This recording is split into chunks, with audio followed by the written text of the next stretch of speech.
Welcome to the channel, everybody. Today I'm going to tell a story about Penn State football in 1942 and my great Uncle Cliff. Uncle Cliff, I hope this makes your day up in heaven. And this is an opportunity for all of our living relatives to learn about you and your great successes.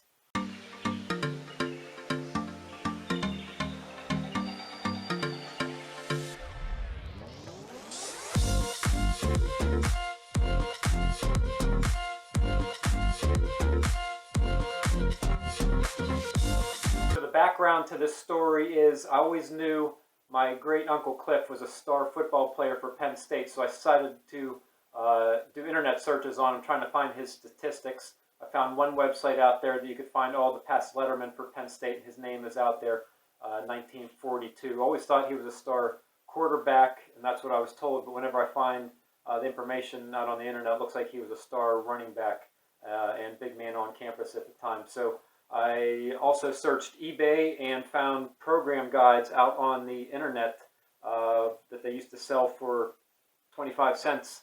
So I went ahead and purchased one of these on eBay, and it has my great Uncle Cliff in here. So I want to go ahead and flip through these pages and show you what the culture was like back in 1942.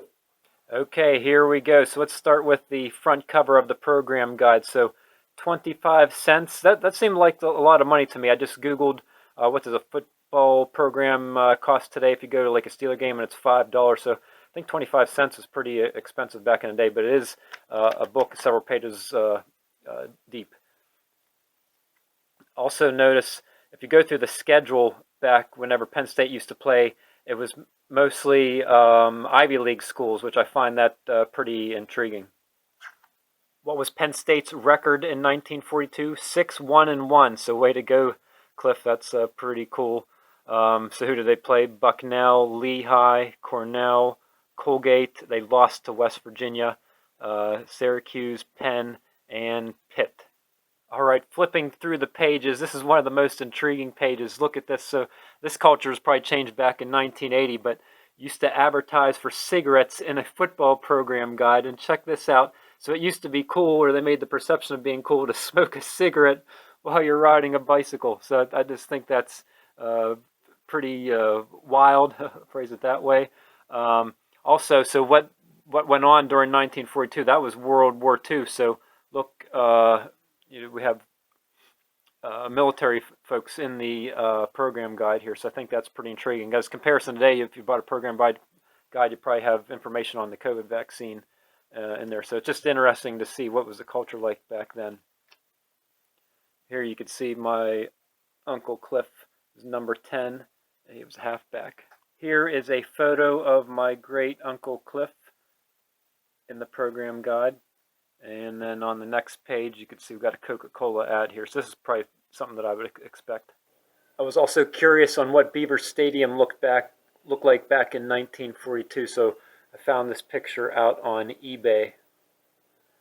One thing I noticed from going through the program guide was there is not one person of color in the program. So I am a proponent of diversity. So I did an internet search, you probably can't see it on the phone there, to identify when was the first person of color that played football at Penn State. And here it's Wally Triplett in 1945, so just a few years after my Uncle Cliff played, the culture started to change at Penn State. And if you search the internet, there's actually going to be a movie on Wally Triplett. So I supposedly he was supposed to play for Miami, and they decided not to select him, and Penn State ended up taking Wally, and then he went on to become an NFL football player.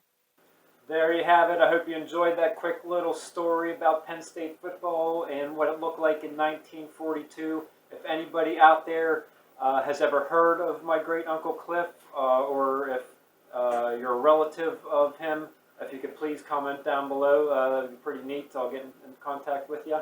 And if you like the video, please hit the like button and subscribe within the channel. Have a good one.